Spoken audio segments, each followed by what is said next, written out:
Assalamualaikum dan salam sejahtera. Kami daripada kumpulan 4 akan membentangkan tajuk aktiviti fizikal dan perkembangan kognitif. Sebelum saya memulakan pembentangan ini, saya akan memperkenalkan ahli kumpulan saya yang terdiri daripada 5 orang, termasuklah saya sendiri, iaitu Ahmad Syahrul Nizam, Hamzi Iqbal, Muhammad Nasri, Muhammad Hafizatullah dan Jackson Jastari. Pengenalan kemahiran kognitif. Kemahiran kognitif merupakan kebolehan individu untuk berfikir, memberi pendapat, memahami, mengingat perkara-perkara yang berlaku di persekitaran masing-masing. Ia melibatkan aktiviti mental seperti ingatan, mengkategori, merancang, menakul, menyelesaikan masalah, mencipta, berimajinasi dan lain-lain. Kognitif merujuk pada intelek atau pemikiran individu. Kemahiran kognitif ini penting untuk kelangsungan hidup seseorang individu. Teori perkembangan kognitif ini dipelopori oleh tokoh yang tidak asing lagi bagi kita semua, iaitu Jean Piaget dan Lev Vygotsky. Teori-teori ini telah memainkan peranan penting dalam membantu memahami cara berfikir seseorang. Teori Jean Piaget. Piaget merupakan seorang ahli biologi yang cukup terlatih. Menurut beliau, proses pemikiran kita berubah secara menyeluruh bermula selepas lahir sehingga kita mencapai kematangan. Setiap individu akan sentiasa mencuba untuk memahami dan mengadaptasi perubahan-perubahan yang berlaku di persekitaran mereka. Piaget juga telah mengenal pasti 4 faktor yang saling berkait rapat yang boleh mempengaruhi proses pemikiran individu tersebut, iaitu kematangan biologi, interaksi individu dengan persekitaran, pengalaman sosial dan keseimbangan. Berikut merupakan konsep utama teori Piaget.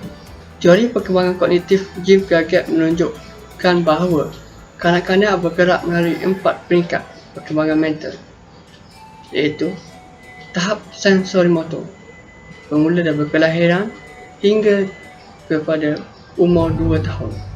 Peringkat kedua adalah peringkat pra-operasi, iaitu bermula pada umur 2 tahun hingga 7 tahun. Yang ketiga, peringkat operasi konkret, iaitu daripada usia 7 tahun hingga 11 tahun. Dan yang terakhir adalah tahap operasi formal, iaitu bermula daripada usia 12 tahun dan ke atas. Konsep pengembangan kognitif. Menurut Aliza Hamzah dan Joy N, kemahiran kognitif merupakan kebolehan individu untuk berfikir, memberi pendapat, memahami, mengingati perkara-perkara yang berlaku di persekitaran masing-masing. Ia melibatkan aktiviti mental seperti ingatan, mengkategori, merancang, menakul, menyelesaikan masalah, mencipta, berimajinasi dan lain-lain. Kemahiran kognitif ini penting untuk kelangsungan hidup bagi seseorang individu. Konsep aktiviti fizikal. Aktiviti fizikal difahami sebagai apa-apa aktiviti atau senaman yang menghasilkan pembelajaran tenaga dan yang menggerakkan banyak fenomena di peringkat badan, psikologi dan emosi dalam orang yang melaksanakannya. Aktiviti fizikal boleh dilakukan secara terancang dan teratur atau secara spontan atau secara sukarela. Walaupun dalam kedua-dua kes, keputusannya adalah serupa. Latihan fizikal dapat membantu menurunkan kesan dalam masalah obesiti di kalangan kanak-kanak dan orang dewasa. Perkembangan kognitif. 1. Piaget lebih menitik beratkan pembahasannya pada struktur kognitif. Kedua, ia menyatakan bahawa cara pendapat kanak-kanak bukan sahaja kurang dewasa daripada orang dewasa kerana hilang pengetahuan, tetapi juga berbeza dari segi kualitatif.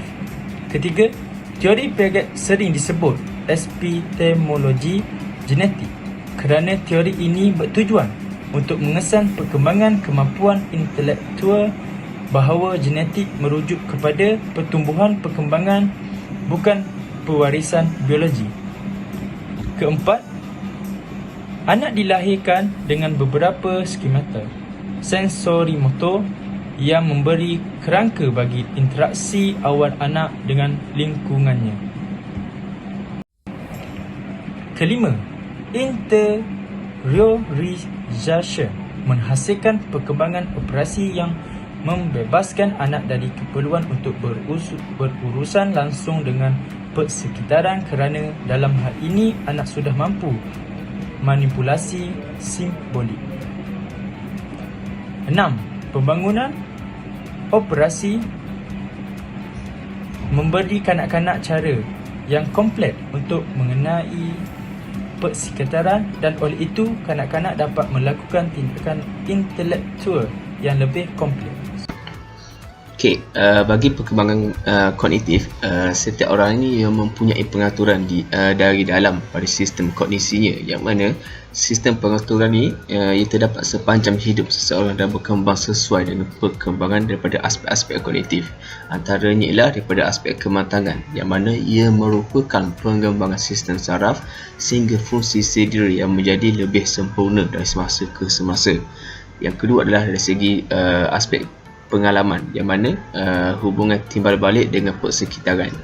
Yang ketiga adalah penyebaran sosial, iaitu hubungan timbal balik dengan persekitaran sosial antara lain dan melalui penjagaan dan pendidikan daripada orang lain.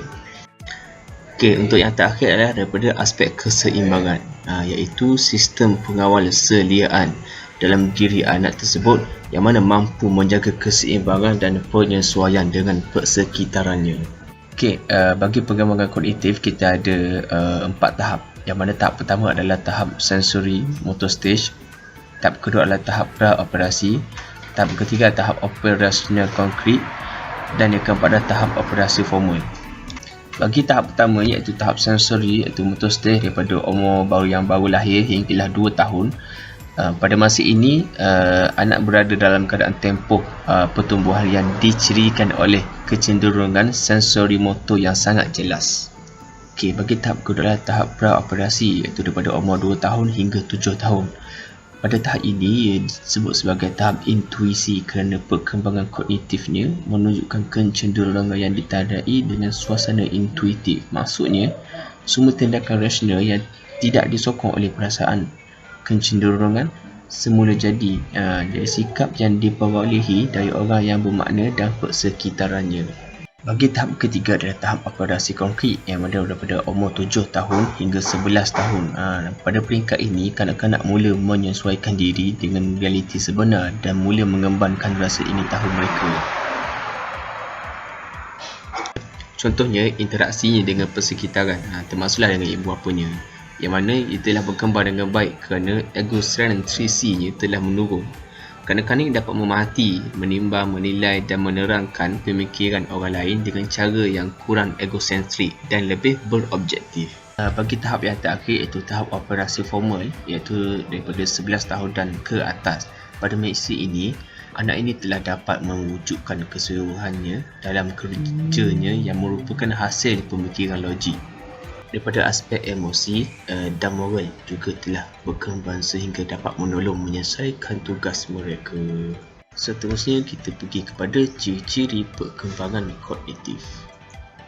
Dalam ciri-ciri perkembangan kognitif ni kita akan ada 2 sifat bagi operasi formal, iaitu tahap keempat tadi. Okey, bagi sifat yang pertama adalah sifat didaktif, yang mana ianya adalah hipotesis. Hipotesis ini adalah menyelesaikan suatu masalah seseorang remaja yang akan mengawali dengan berfikir secara teoretik, dan ia menganalisa sesuatu masalah itu dan mengajukan cara penyelesaian hipotesis. Pada dasarnya, pengajuan hipotesis itu ia menggunakan cara berfikir induktif di samping deduktif. Oleh sebab itulah sifat berfikir ini sebenarnya mencakup 3 bahagian, iaitu deduktif, induktif dan hipotesis. Bagi sifat yang kedua ada pula adalah berfikir secara operasi, yang mana sifat ini merupakan kelengkapan sifat yang pertama dan berhubung dengan cara bagaimana melakukan sesuatu analisis, dan ada video ini yang akan berfikir secara operasi formal terlebih dahulu secara teoretik dan membuat kiraan mengenai pelbagai gabungan. Untuk slide ini, saya akan membentangkan yang bertajuk hubungan kognitif dan aktiviti fisikal. Dalam teori Piaget mempunyai pandangan mendasar bahwa setiap organisme memiliki kecenderungan untuk menyesuaikan diri dengan lingkungannya. Oleh itu, kecerdasan sebagai bentuk penyesuaian khas terhadap organisme baru dapat dikenal pasti, hasil daripada dua proses pelengkap, yaitu yang disebut asimilasi dan akomodasi.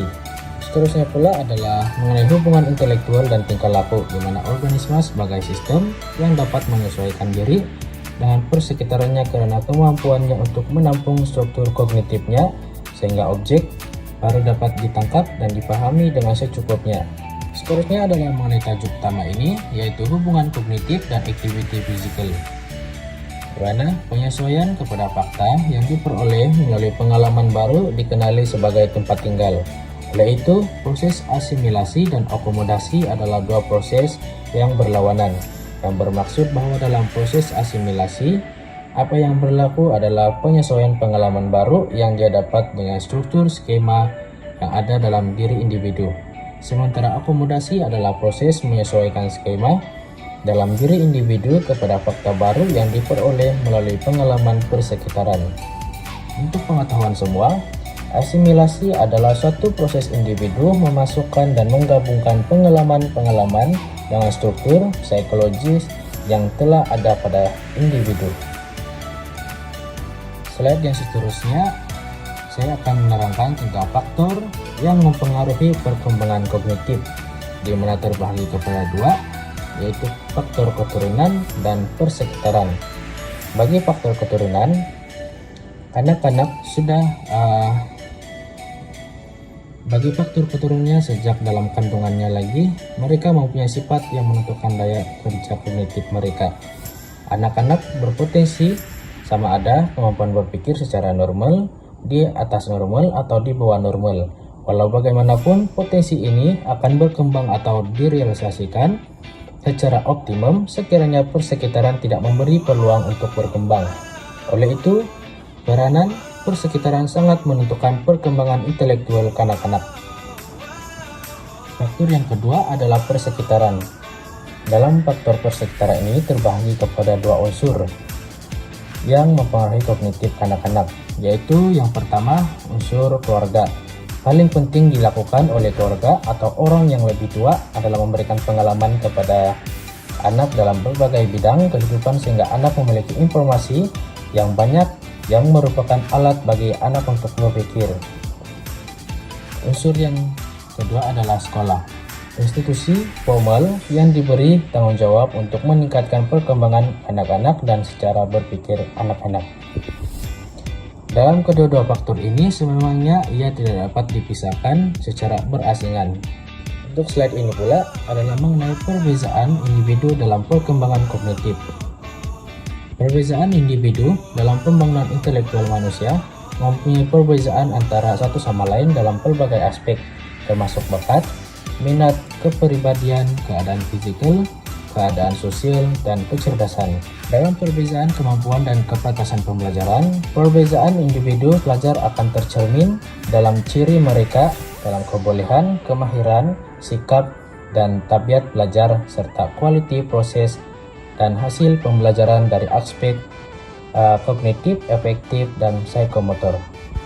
Okey, seterusnya bagi slide ini saya akan bentang iaitu tahap kecerdasan. Okey, tahap kecerdasan ini terbagi kepada 4, iaitu genius, dia ada normal, dia ada rendah, dan keterbelakangan. Cuma keterbelakangan ni dia terbagi lagi kepada 2 cabang, iaitu ideal IQ dan imbecile IQ. Alright. Okey, saya akan terangkan tahap kecerdasan ni, iaitu genius, normal dan rendah. Okey, genius ni adalah kemampuan yang luar biasa. Ukuran dia dalam 140. Dia ada bacaan dia 140. Kepayaan ini dapat dimiliki oleh siapa saja. Kalau nak, dia kena berusaha lebih dan memanfaatkan potensi dia dengan baik lah. Macam tu. Maksudnya tak ada siapa pun kata tak boleh berjaya. Asal kita berusaha. Itu adalah tahap kecerdasan yang genius lah. Okey, normal normal adalah kemampuan biasa, tapi kecerdasan ini dapat menjalankan aktiviti yang diperlukan, tapi tahap ukuran dia lebih kurang 100 hingga 110. Itu tahap kecerdasan bagi Nobel, dan kecerdasan ini disebutkan kecerdasan rata-rata. Okey, yang terakhir iaitu kecerdasan rendah. Kemampuan ini berada di bawah rata-rata dalam lingkungan 70 hingga 90. Secara yang kita tahu, ia dapat menjalankan pelbagai tugas, tetapi dia menjadi perlahan dan letih dan bosan. Alright. Okey, bagi slide yang terakhir ni iaitu keterbelakangan. Keterbelakangan ada anak yang mempunyai kemampuan yang sangat rendah dan sangat sulit untuk melakukan tugas atas dirinya. Setiap tugas memerlukan bantuan orang lain. Dengan bantuan akan memberikan kemampuan meningkat, untuk dapat memberikan kemampuan peningkatan. Di antara keterbelakangan ada yang disebut, iaitu tadi saya dah sebut IDIQ dan Universal IQ. Okey, apa itu IDIQ? Okey, IDIQ adalah tahap kecerdasan iaitu 0 hingga 29. Merupakan kelambatan yang sangat rendah, tidak dapat bercakap, hanya boleh mengatakan beberapa perkataan, tak boleh mengurus diri, lepas tu tak boleh mandi, makan, tak boleh tidur dengan sendiri lah maksudnya. Kemudian mereka seperti bayi, kemudian tidak tahan terhadap penyakit. Okey, yang seterusnya iaitu Universal IQ. Universal IQ ni lebih meningkat sikit daripada IDIQ tadi. Dia punya skala iaitu 30 kot, lebih kurang macam tu lah skala dia, sebab dia atas sikit daripada IDIQ. Dia boleh dilatih, tapi susah sikit. Dan tapi dia dapat mengurus dirinya dengan latihan atau pengawasan, ataupun teguran. Biasanya anak umur yang tahu kemampuan ni, kecerdasan sama dengan anak yang berumur 3 tahun. Macam itulah. Alright, terima kasih. Assalamualaikum.